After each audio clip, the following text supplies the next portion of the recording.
चलिए तो अब 1.5 किया जाए। 1.4 तक अपन कर लिए हैं। अब 1.5 एक ऐसा क्वेश्चन है जो आपको ओवरऑल क्लैरिटी देगा, क्योंकि एक से ज़्यादा कंसंट्रेशन टर्म पूछे गए हैं यहाँ पे। देखिए, सबसे पहले कोई कंसंट्रेशन टर्म अगर दिया हुआ है तो उसको इंटरप्रेट करना आना चाहिए। तो ऐसा लग रहा है कि 11th-12th का तीनों टर्म पूछ लिया है। If the density of 20% aqueous की आई इज इतना, ठीक। तो एक्वस और के आई मतलब सॉल्यूट क्या है, के आई। सॉल्वेंट, सॉल्वेंट का जानकारी अपने को एक्वस वर्ड से समझ में आ रहा है, पानी होगा। और तीसरा चीज़ क्या होता है, सॉल्यूशन। तो इन दोनों का मिला करके गिवन मास निकाल सकते हैं के आई का। तो पता होता है कि अपना तो एनसीईआरटी में बहुत सारे क्वेश्चन में आपको दिखा होगा कि मोलर मास नहीं दिया हुआ है, बट आप टेंशन नहीं लीजिएगा, बोर्ड से लेकर हर जगह आपको दिया हुआ होगा। तो ये 39 होता है, वो ये 127। तो अगर आइडेंटिटी पता है तो मोलर मास पता है 18, ठीक। उसके बाद 20% मास बाय मास मतलब क्या होता है, 20% मतलब 20/100, और मास परसेंट मतलब होता है mass of solute by total, M total.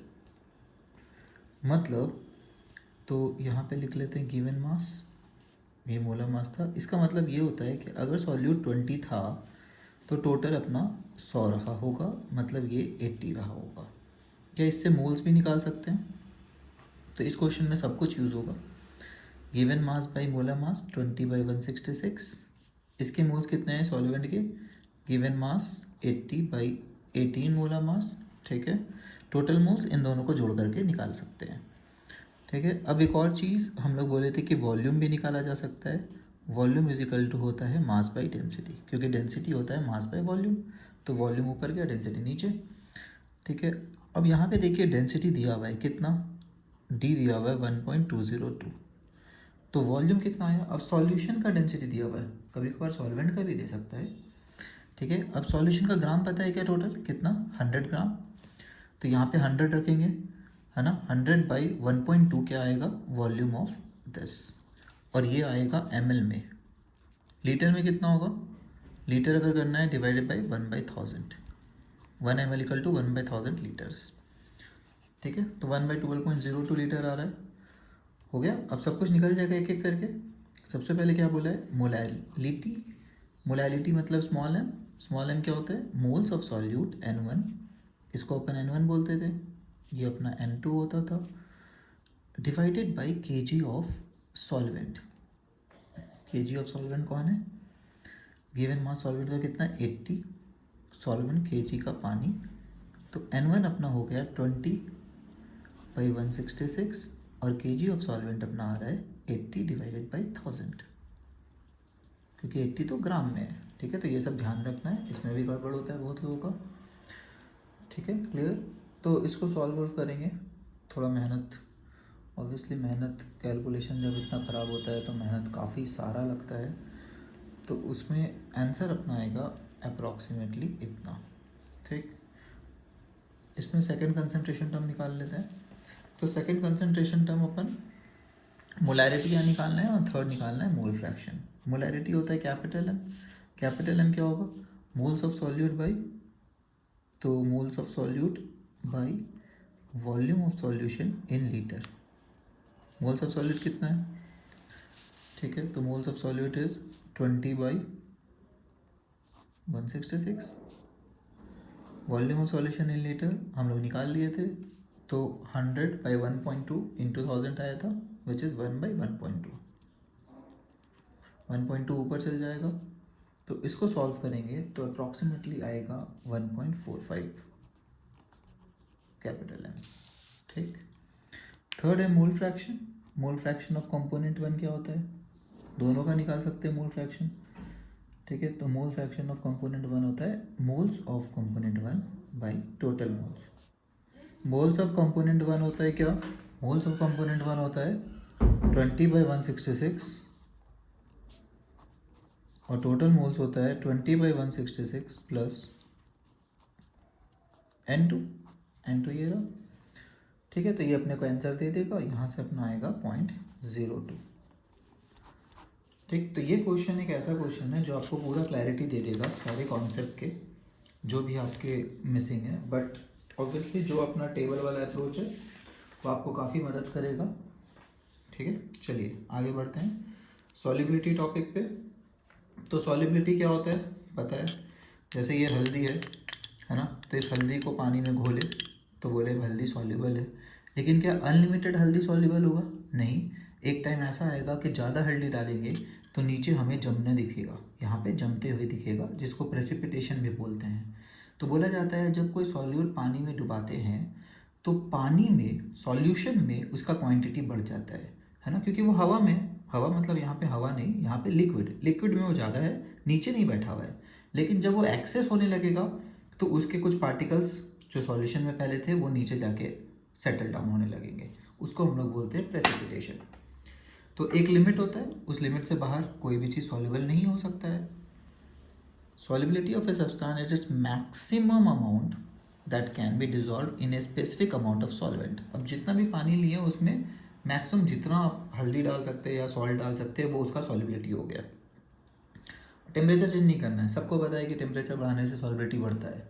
गर्म दूध में, है ना, नॉर्मल अगर बात करें तो गर्म दूध में सबको पता है कि, तो डिपेंड करता है कैसा है solution, but solid and liquid वाले में तो सबको पता है कि गर्म दूध में जल्दी घुलेगा चीनी और ज़्यादा घुलेगा, और ठंडे दूध में कम।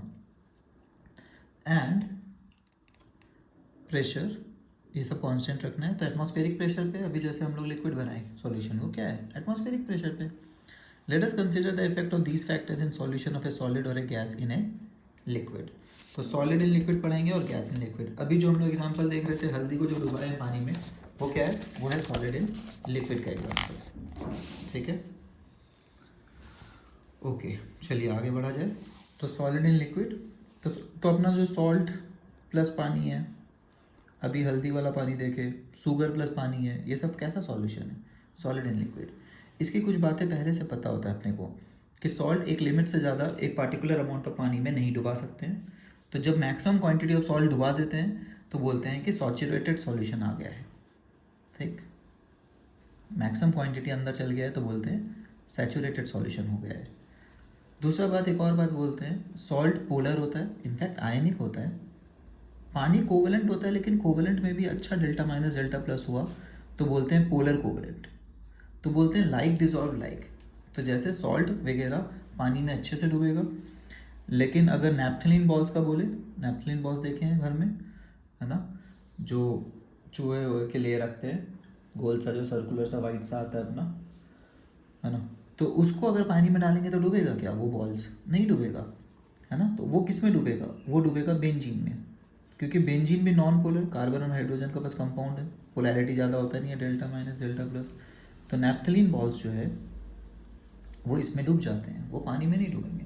तो इसलिए एक स्टेटमेंट आता है लाइक डिजॉल्व लाइक वाला। ठीक है, सैचुरेटेड सॉल्यूशन मतलब मैक्सिमम एक टेम्परेचर प्रेशर पे जितना डुबा सकते हो आप सॉल्यूट, वो हो गया सैचुरेटेड।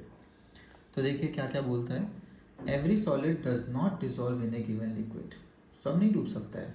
वेल सोडियम, पानी को यूनिवर्सल सॉल्वेंट क्यों बोलते थे, क्योंकि मैक्सिमम लोग उसमें डूब जाता है, कोवेलेंट वाला लोग भी और आयनिक वाला। जैसे अल्कोहल, अल्कोहल चैप्टर किसमें पढ़ते हैं, ऑर्गेनिक में, तो वो एक कोवेलेंट है, फिर भी वो पानी में डूब जाता है ना। तो उसके अलग लॉजिक है कि एच बॉन्डिंग वगैरह होते हैं।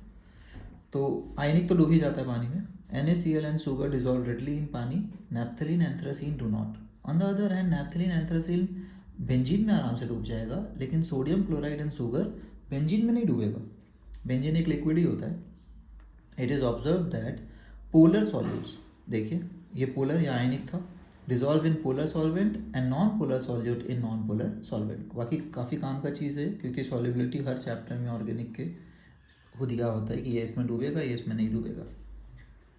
इन general a solute dissolves in a solvent if the intermolecular interactions are similar in the two, or we may say like dissolve like। intermolecular attraction मतलब देखिए डाइपोल टाइप के फोर्सेस है अंदर, यहाँ पे भी आयनिक टाइप के फोर्सेस है, तो बोलते हैं like dissolve like। When a solid is added to the solvent, अब देखिए एक सॉल्वेंट में अगर सॉलिड सॉल्यूट डाले, जैसे हल्दी डाले थे या नमक डाले थे पानी में, some solute dissolve and its concentration increases in solution. थोड़ा सा सॉल्यूट क्या होगा, डिजॉल्व होगा। जैसे ये जो नमक का घोल है, एक्चुअली होता क्या है, आपको दिख रहा होगा कि कुछ पार्टिकल्स अपने को दिख रहे हैं स्पून में, है ना, या फिर इधर उधर दिख रहे, कहीं कहीं सेटल दिख रहा है, ये देखिए ऊपर आते हुए दिखता है, ये बबल्स नहीं है, ये सॉल्ट के पार्टिकल है, ठीक है। तो सॉल्ट के पार्टिकल ऐसे तो नेकेड आई से जनरली दिखते नहीं है, बट यहाँ पे कुछ कुछ दिख रहे हैं। तो सॉल्ट के पार्टिकल देखिए हिलते हुए भी दिख रहे हैं। तो होता क्या है कि लिक्विड में NaCl Na+ और Cl- देता है, वो सॉल्यूशन फेज में घुल के घूम रहा है, तो its concentration increases in solution, ठीक है। This process is known as dissolution. इसको एक नाम देते हैं, डिजॉल्व होने का वर्ड को, है ना, डिजॉल्व होने के, डिजॉल्व होना तो एक नाउन वर्ब हो गया, डिसोल्यूशन एक नाउन हो गया, तो इस प्रोसेस को डिसोल्यूशन बोलते हैं। Some solute particle in solution collide with the solute particles and get separated out of solution. कुछ तो बेचारे नीचे जाके बैठ जाते हैं, टकरा टुकरू के नीचे बैठ जाएंगे। A stage is separate out of solution. This process is known as crystallization. अगर नीचे जाके बैठ जाए तो बोलते हैं कि सॉल्ट का वापस क्रिस्टल बन के नीचे अपने को दिख रहा है। A stage is reached when the two process occur at the same rate. मतलब पानी में घुलना और नीचे से वापस पानी में आना और पानी से वापस नीचे जाना, है ना, कि कुछ पार्टिकल ऐसे यहाँ से वापस जा रहे हैं, कुछ पार्टिकल आपस में टकरा के सेटल हो जा रहे हैं, तो इसी को इक्विलिब्रियम बोलते थे, इधर से इधर जाना वापस इधर से इधर आना। Stage is reached when the two process occur at the same rate of forward reaction equal to rate of backward reaction. Under such condition number of solute particles going into solution will be equal to, तो solute जितना solution में जा रहा है ना, ये नीचे बैठ गया था कुछ नमक, उतना ही नमक सॉल्यूशन से वापस आके बैठ जाएगा, equal to the solute particle separating out, मतलब dissolution equal to crystallization and state of dynamic equilibrium. तो क्या ये रुक जाता है, घुलना उलना का जो प्रोसेस है वो रुक जाता है? नहीं, कुछ पार्टिकल्स नीचे से जो बैठे हुए हैं वो घुलेंगे, और कुछ घुले हुए थे, क्योंकि एक्सेस तो हो नहीं सकता इसमें, कुछ घुले हुए थे वो वापस सेपरेट आउट हो जाएंगे, ठीक। तो solute plus solvent equal to solution अपना बन जाता है। At this stage, the concentration of solute in solution will remain constant under the given condition, temperature, pressure. Condition मतलब क्या? Temperature, pressure मत change कीजिए भाई साहब। Similar process is followed when gases are dissolved in liquid solvents, है ना, जैसे कि बोलते हैं ऑक्सीजन जो है पानी में डिजोल्व होता है, वो बायोलॉजिकल ऑर्गेनिज्म को मदद करता है फिर। Such a solution in which no more solute can be dissolved at a temperature and pressure, at the same temperature and pressure, is called saturated. तो एक लिमिट आ गया है जिसका भी, अब एक्स्ट्रा थोड़ा भी डालोगे तो नीचे ही बैठा हुआ दिखेगा, तो उसको बोलते हैं saturated solution. An unsaturated solution is one in which more solute can be dissolved at the same temperature. उसी टेम्परेचर पे अगर और नमक डाल पा रहे हैं तो बोलेंगे अनसैचुरेटेड है, इसकी कैपेसिटी भी और है नमक डालने की। The solution which is in dynamic equilibrium with undissolved solute is the saturated solution. तो इक्विलिब्रियम तभी आता है जब सैचुरेट हो चुका है, कि थोड़ा दो पार्टिकल इधर से इधर जा रहा है तो दो पार्टिकल इधर से भी वापस आ रहा है।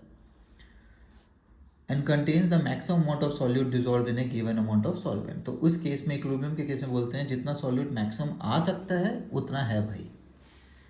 Thus the concentration of solute in such a solution is its solubility. तो उस समय अगर सॉल्यूट कितना पार्टिकल तुमको दिख रहा है सैचुरेटेड वाले सॉल्यूशन में, वही उसका क्या कहलाता है? Solubility.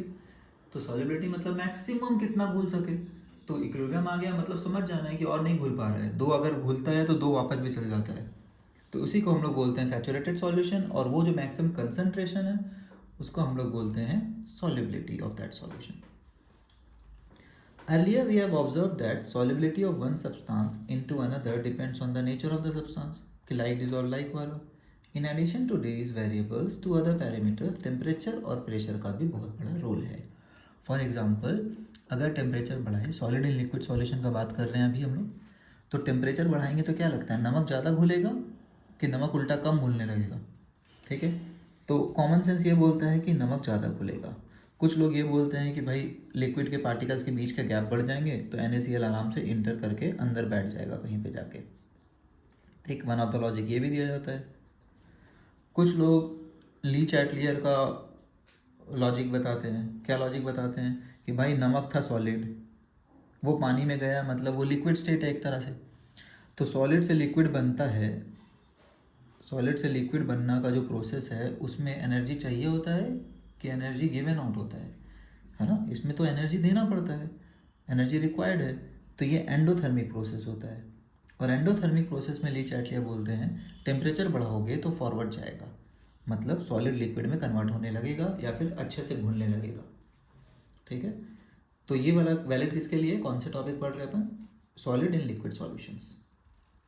Okay, the solubility of a solid in a liquid is significantly affected by temperature changes. Consider the equilibrium represented by equation 1.10, ऊपर वाला इक्विलिब्रियम दिख रहा है, solute plus solvent give solution.